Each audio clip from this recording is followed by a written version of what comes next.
নমস্কার, আপনারা দেখছেন নিউজ নাও। এই মুহূর্তে আপনাদের সঙ্গে রয়েছে প্রাণেশ। নিউজ নাওয়ের প্রাইম নিউজে আপনাদের প্রত্যেককে স্বাগত। চোখ রাখছে বিস্তারিত সংবাদের দিকে।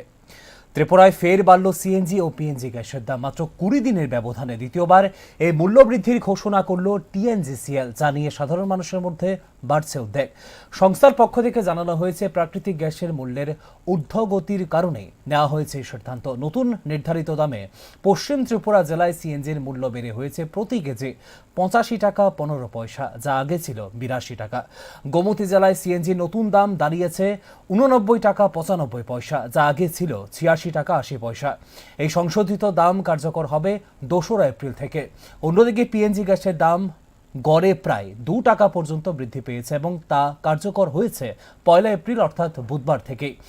পশ্চিম ত্রিপুরায় গৃহস্থালী ব্যবহারের জন্য পিএনজির দাম 42 টাকা 30 পয়সা থেকে বেড়ে হয়েছে 44 টাকা 41 পয়সা। সরকারি কোয়ার্টারের ক্ষেত্রে তা 47 টাকা 2 পয়সা থেকে বেড়ে হয়েছে 49 টাকা 12 পয়সা। গোমতী জেলায় গৃহস্থালীর পিএনজি নতুন মূল্য হয়েছে 48 টাকা 53 পয়সা। বাণিজ্যিক ও শিল্পক্ষেত্র দাম বেড়েছে পিএনজির।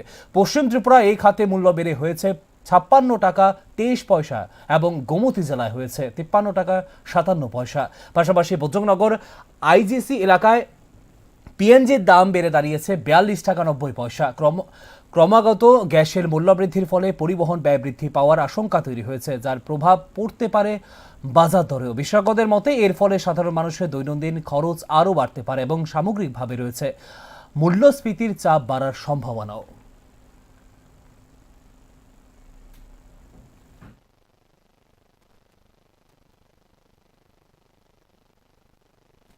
এডিসি দুর্নীতিতে যুক্ত অফিসারদের ভূমিকা নিয়ে আলাদাভাবে আলোচনা করা হবে বলে জানিয়েছেন মুখ্যমন্ত্রী ডাক্তার মানিক সাহা। বুধবার নির্বাচনের প্রচার গাড়ির আনুষ্ঠানিক উদ্বোধন করতে গিয়ে তিপ্রামথার অনেকেই বিজেপিতে আসবেন বলেও তাৎপর্যপূর্ণ মন্তব্য করেছেন মুখ্যমন্ত্রী ডাক্তার মানিক সাহা। নির্বাচনের প্রাক্কালে এডিসিতে দুর্নীতি ইস্যুতে কড়া বার্তা দিলেন মুখ্যমন্ত্রী ডাক্তার মানিক সাহা। এডিসি দুর্নীতির সাথে যুক্ত অফিসারদের ভূমিকা পৃথকভাবে খতিয়ে দেখা হবে বলে বুধবার নির্বাচনের প্রচার গাড়ির আনুষ্ঠানিক সূচনা করতে গিয়ে জানিয়েছেন মুখ্যমন্ত্রী ডাক্তার মানিক সাহা।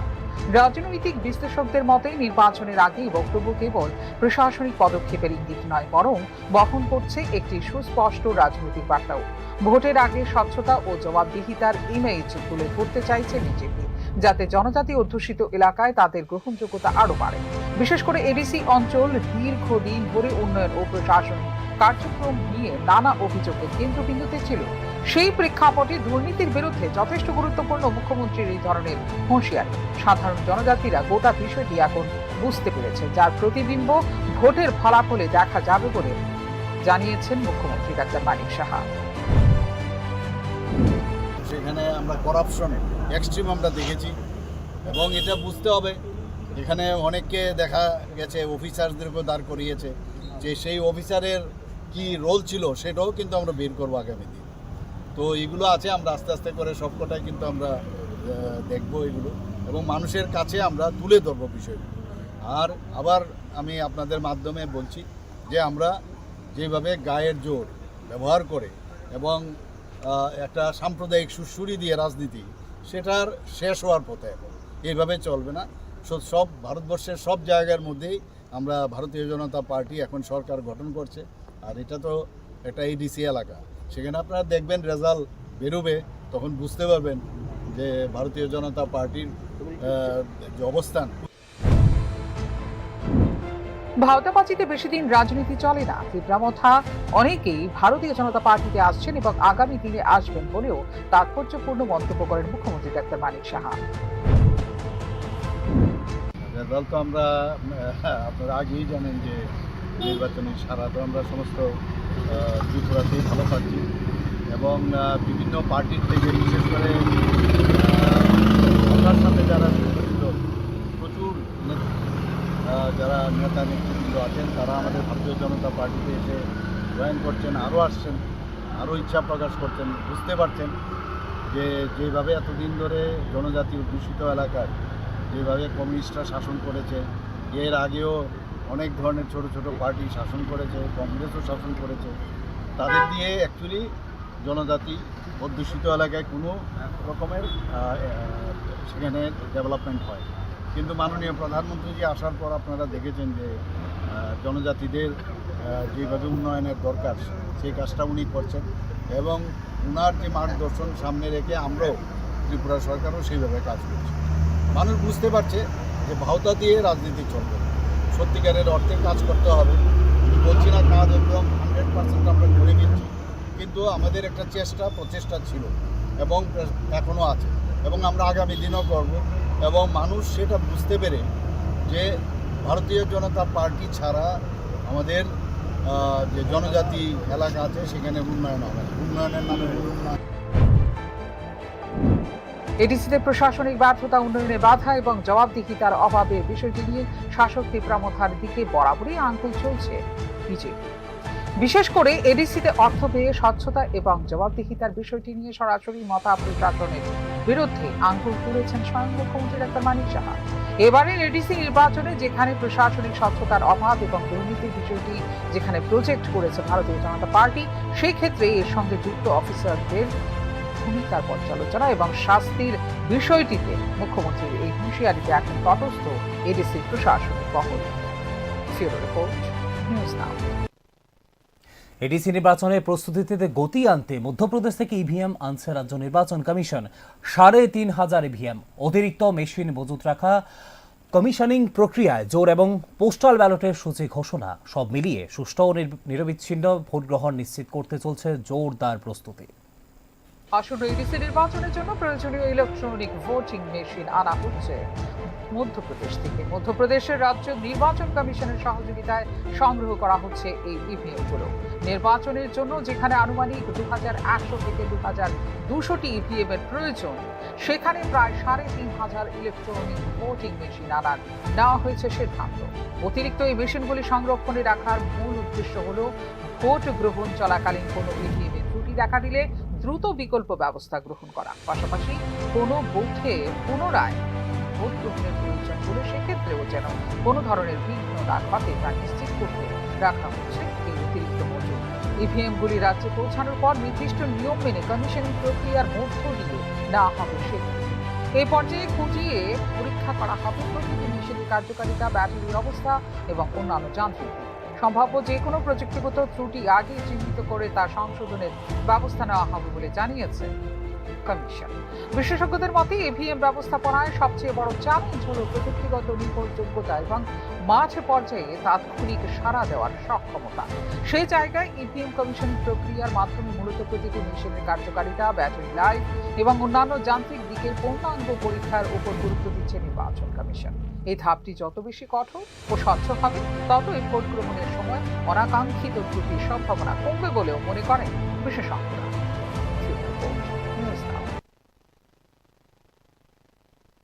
পয়লা এপ্রিল থেকে কার্যকর হওয়া নতুন 4টি শ্রম কোড শ্রমজীবী মানুষের অধিকারকে সংকুচিত করতে পারে বলে আশঙ্কা প্রকাশ করেছে কৃষক শ্রমিক সংগঠনগুলি। নতুন শ্রম আইনের প্রতিবাদে সিআইটিইউ এবং সংযুক্ত কিষাণ মোর্চার উদ্যোগে বিক্ষোভ মিছিল ও সভা সংগঠিত হয় আগরতলায়। কেন্দ্রীয় সরকারের 4টি নতুন শ্রম কোড পয়লা এপ্রিল থেকে কার্যকর হওয়ার সঙ্গে সঙ্গে উদ্বেগ ও অসন্তোষ দেখা দিয়েছে শ্রমিক মহলে। ভারতের শ্রম আইন কাঠামোকে সহজ ও একীভূত করার লক্ষ্যে 29টি পুরনো শ্রম আইনকে একত্রিত করে 4টি শ্রম কোডে রূপান্তর করেছে কেন্দ্রীয় সরকার। এই 4টি কোড হলো মজুরি সংক্রান্ত কোড, শিল্প সম্পর্ক কোড, সামাজিক সুরক্ষা কোড এবং পেশাগত নিরাপত্তা, স্বাস্থ্য ও কর্ম পরিবেশ কোড। সরকারের দাবি, এই সংস্কারের ফলে শ্রম আইন সহজ হবে, শিল্পে বিনিয়োগ বাড়বে এবং সৃষ্টি হবে কর্মসংস্থান। বিশেষ করে ইজ অফ ডুইং বিজনেস উন্নত করার ক্ষেত্রে এই কোডগুলো গুরুত্বপূর্ণ ভূমিকা নেবে বলে দাবি সরকারের নীতি নির্ধারকদের। তবে শ্রমিক সংগঠনগুলোর বক্তব্য সম্পূর্ণ ভিন্ন। তাদের অভিযোগ, নতুন শ্রম কোডে রয়েছে শ্রমিকদের অধিকার খর্ব হওয়ার সম্ভাবনা। কেন্দ্রীয় সরকার আজকের দিনে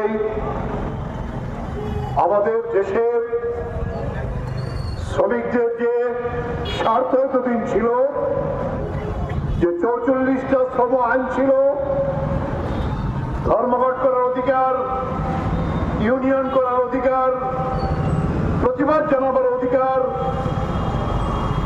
এই সমস্ত অধিকারকে মালিকদের কাছে শপথ দিয়ে 4টি শ্রম কোড বিল জোর করে পার্লামেন্ট পার্লামেন্টে পাস করিয়েছেন তা আজকে থেকে লাগু করার প্রয়াস তারা নিচ্ছেন। তাই দেশের কেন্দ্রীয় ট্রেড ইউনিয়নগুলো সারা দেশে আজকে কালো দিবস, প্রতিবাদ দিবস পালন করছে দেশের এই প্রান্ত থেকে ওই প্রান্তে। আমরা আজকে আমাদের রাজধানী আগরতলায় শ্রমিক সংগঠনগুলো এবং সংযুক্ত মোর্চার অধীনে যে কৃষক সংগঠনগুলো, জ্ঞাতপোষক সংগঠনগুলো, এই মিছিলে আমরাও সামিল হয়েছি। একইভাবে ট্রেড ইউনিয়ন গঠনের ক্ষেত্রে কঠোর শর্ত আরোপ এবং ধর্মঘটের আগে দীর্ঘ নোটিশ পিরিয়ড বাধ্যতামূলক করার বিষয়টিও শ্রমিক সংগঠনগুলির আপত্তির অন্যতম কারণ। তাদের মতে শ্রমিকদের আন্দোলনের অধিকার সীমিত হতে পারে এই নীতির ফলে। সামাজিক সুরক্ষা কোডে গিগ ও প্ল্যাটফর্ম কর্মীদের অন্তর্ভুক্তির কথা বলা হলেও বাস্তবায়নের স্পষ্ট রূপরেখা ও তহবিল গঠনের বিষয়টি এখনো অনিশ্চিত, যা নিয়ে প্রশ্ন রয়েছে শ্রমিকদের মধ্যে। আপনারা অনেকেই হয়তো শুনেছেন যে গত কয়েকদিন আগে ভারতবর্ষের কেন্দ্রীয় সরকার মালিকদের স্বার্থে ভারতবর্ষের 40 কোটির উপর শ্রমজীবী মানুষের স্বার্থের বিরুদ্ধে 4টি শ্রম কোড, যা 2019 এবং 20 সালে পাস করেছিল কেন্দ্রের সরকার, তারা এই 26 সালে 1 এপ্রিল থেকে তা লাগু করার সিদ্ধান্ত গ্রহণ করেছে। আমরা এই প্রেক্ষাপটে আগরতলায় সিআইটিইউ এবং সংযুক্ত কিষাণ মোর্চার উদ্যোগে সংগঠিত হয় বিক্ষোভ মিছিল। মেলার মাঠ থেকে শুরু হওয়া এই মিছিল শহরের বিভিন্ন এলাকা পরিক্রমা করে শ্রম দপ্তরের সামনে গিয়ে শেষ হয়, যেখানে প্রতিবাদ সভায় শ্রম কোড প্রত্যাহারের দাবি জানান শ্রমিক নেতারা। শ্রম কোড বাস্তবায়ন নিয়ে কেন্দ্র ও শ্রমিক সংগঠনগুলোর মধ্যে মতপার্থক্য ভবিষ্যতে আরো তীব্র হবে বলে মনে করছে ট্রেড ইউনিয়নগুলি। একদিকে অর্থনৈতিক সংস্কারের যুক্তি, অন্যদিকে শ্রমিক সুরক্ষার প্রশ্ন, এই দুইয়ের মধ্যে ভারসাম্য রক্ষা করাই এখন বড় চ্যালেঞ্জ সরকারের কাছে। ফিউরো রিপোর্ট, নিউজ নাও। ত্রিপুরা উপজাতি স্বশাসিত জেলা পরিষদ নির্বাচনের প্রাক্কালে উত্তপ্ত হয়ে উঠেছে বিশেষ করে জনজাতি এলাকার আইন শৃঙ্খলার পরিস্থিতি। কমলপুরের লাম্বু এলাকায় বিজেপি ও তিপ্রামথার সমর্থকদের সংঘর্ষে আহত হয়েছেন প্রায় 1 ডজন রাজ্য পুলিশ এবং টিএসআর জওয়ান। এই ধরনের পরিস্থিতিতে আদৌ কি সুষ্ঠু, অবাধ ও শান্তিপূর্ণ নির্বাচন নিশ্চিত করা সম্ভব, তা নিয়ে উঠছে প্রশ্ন।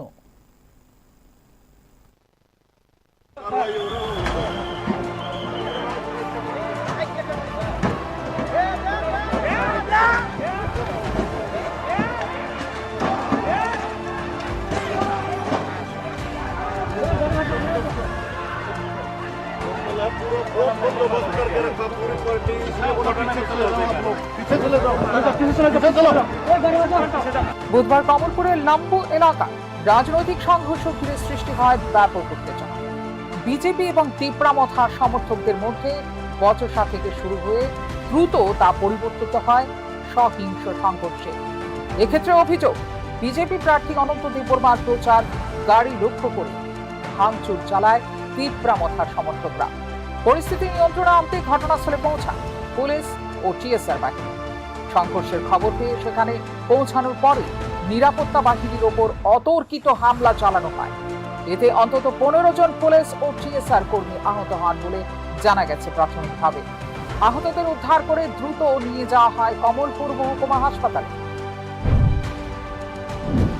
আমরা তো এখানে কোনো আমাদের ইয়ে নাই, এর আগেই আমাদের উপরে আক্রমণ করে মানে কিছু বোঝার আগেই, কিছু বুঝে ওঠার আগেই আমাদের উপরে তারা আক্রমণ করে। স্যার আপনারা কি ওইখানে একটা গন্ডগোলের নাম শুনে গেছিলেন ওইখানে? এরপরে আমরা কোনো কিছু বুঝার ওঠার আগেই ওইখানে আমাদের উপরে অতর্কিত আক্রমণ করে। ঠিক কোন জায়গাটাতে আক্রমণটা হয়েছে? পঞ্চায়েতের সামনে, আর লাম্বু পঞ্চায়েতের কাছাকাছি, পঞ্চায়েত টিলা। রাস্তাতে বিপরীত দিকে সংখ্যায় কত ছিল আমাকে তো প্রথমেই মেরে দেয়। না এসকোর্ট না, এখানে একটা ল অ্যান্ড অর্ডার ডিউটি করতে গিয়েছিলাম। স্যার আনুমানিক কতজন আহত হতে পারে আপনাদের এই ইয়েতে? আহতের সংখ্যা কত হতে পারে? পুলিশ স্টেশন মিলে 10-এর কাছাকাছি হবে বা বেশিও হতে পারে।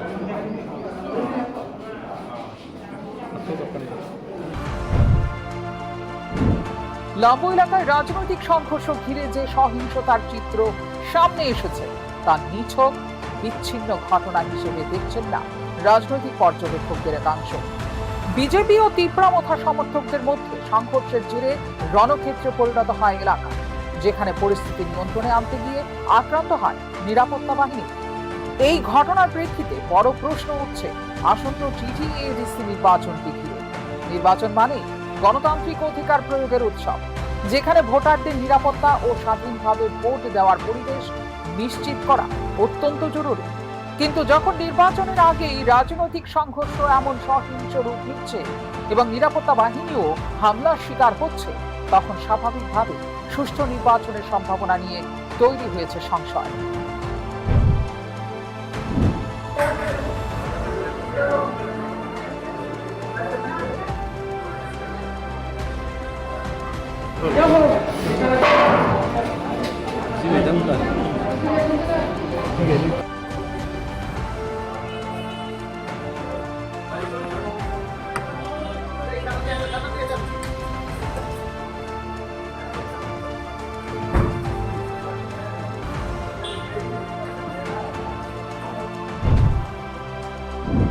বিশেষজ্ঞদের মতে এই ধরনের সংঘর্ষ ভোটারদের মধ্যে ভীতি সঞ্চার করতে পারে, যার ফলে অনেকে ভোটদান থেকে বিরত থাকতে পারে।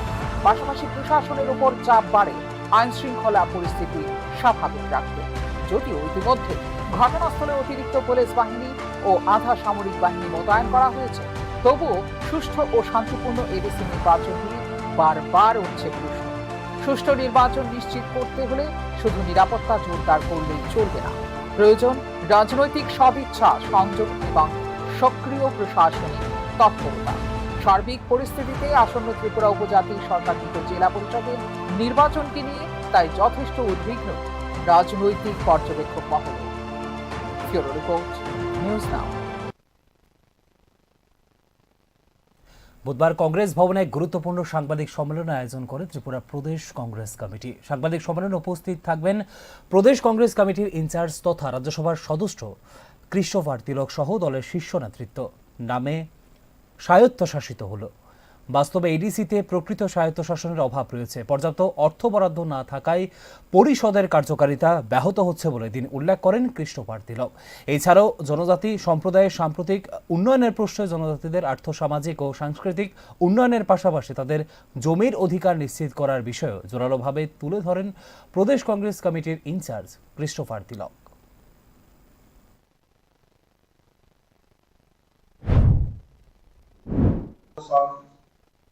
The autonomy of ADC. Actually, ADC meaning matlab autonomous district council. But is it really autonomous? What has happened to the autonomy? Here we will have to understand the basic approach of BJP right from 2014.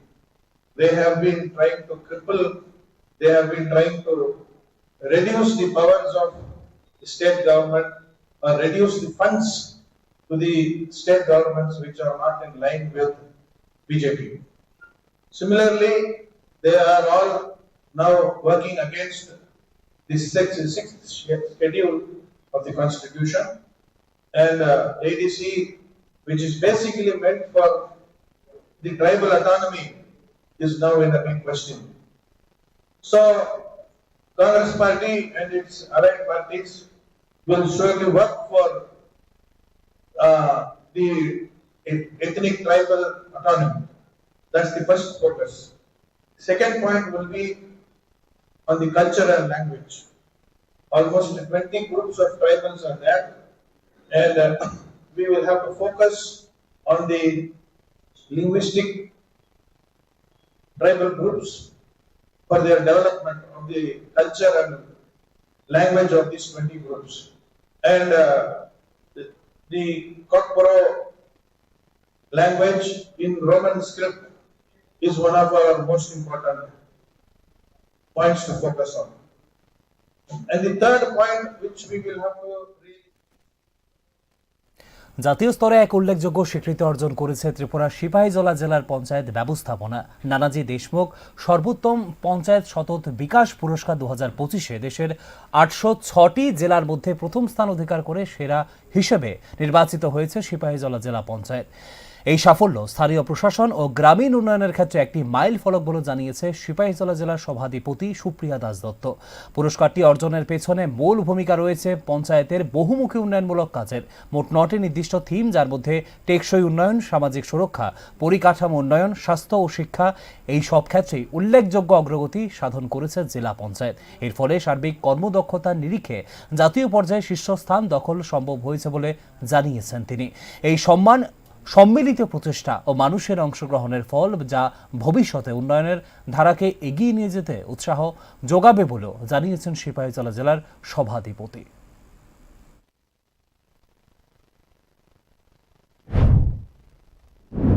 জানাতে চাই যে গতকাল ভারত সরকার পঞ্চায়েতি রাজ মন্ত্রক কর্তৃক আমাদের সারা ভারতবর্ষের মধ্যে মোট 806টি জেলা, তার মধ্যে আমাদের সিপাহীজলা জেলা নানাজি দেশমুখ সর্বোত্তম পঞ্চায়েত সতত বিকাশ পুরস্কারে দেশের মধ্যে প্রথম স্থান অর্জন করেছে।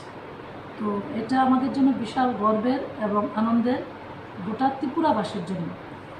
তো এবং আমাদের পঞ্চায়েতি রাজ মন্ত্রকের 9টা থিম আছে। এই থিমের উপর যে আমাদের কাজ, আমাদের সিপাহীজলা জেলা পরিষদ আমাদের এই জেলাতে 171টা জিপিবিসি, প্রত্যেকটা জিপিবিসিতে এই 9টা থিমের উপর আমাদের যে কাজের গুণগত মানের উপর ভিত্তি করে এই পুরস্কার ঘোষণা করেছেন। তো আমরা অত্যন্ত সিপাহীজলা জেলা পরিষদ। এখনকার মতো সংবাদ এখানেই শেষ করছি। পরবর্তী খবরাখবর এবং আপডেটস দেখার জন্য অবশ্যই চোখ রাখুন শুধুমাত্র নিউজ নামের পর্দায়। নমস্কার।